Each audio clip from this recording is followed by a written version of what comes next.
Kim Deal, la première bassiste des Pixies et la frontwoman et fondatrice des Breeders, vient de sortir son premier album solo et on peut pas ne pas en parler tellement c'est une leçon de comment faire de la musique. On parle de ça tout de suite. I don't know where I am, and I don't care. Kim Deal, elle est dans le game depuis les années 80. Elle a intégré les Pixies à la formation du groupe en 86, puis elle les a finalement lâchés en 2013 pour se concentrer sur les Breeders, qui est son groupe de rock avec sa sœur d'ailleurs, Kelly. Mais le dernier album de fait c'était en 2018 et entre temps elle nous a cook un putain d'album solo. En gros on navigue dans le disque entre de la pop des années 60 et 70 comme avec Wish I Was par exemple. I admire you. I look in your eyes. Et du rock en mode alternative, indie, grunge des années 90 comme sur Disobedience par exemple. One day I'll take a ride on the red and Disobedience. Mais aussi, et c'est là que c'est très très fort, avec des éléments soniques et sonores super actuels. Je pense par exemple à Crystal Breath.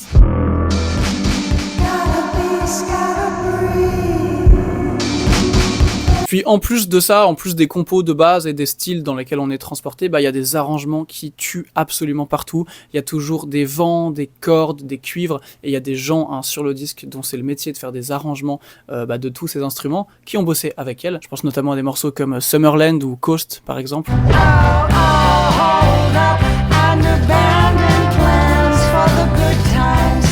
Et puis en parlant des gens qui ont bossé avec elle, il faut citer le regretté Steve Albini qui en fait a fait son dernier enregistrement de sa vie avec elle. Il a enregistré 8 morceaux sur les 11 de cet album et le dernier morceau de cet album c'est le dernier morceau qu'il a enregistré qui de fait est magnifique. Puis au-delà des compos puis des arrangements, il y a un travail de production et de mix qui est absolument formidable. Je pense par exemple à l'excellent Big Ben Beat où je pense qu'il y a 2 basses dans la track et quand la deuxième elle rentre c'est juste qu'est-ce qui se passe quoi, c'est Godzilla qui arrive dans tes oreilles.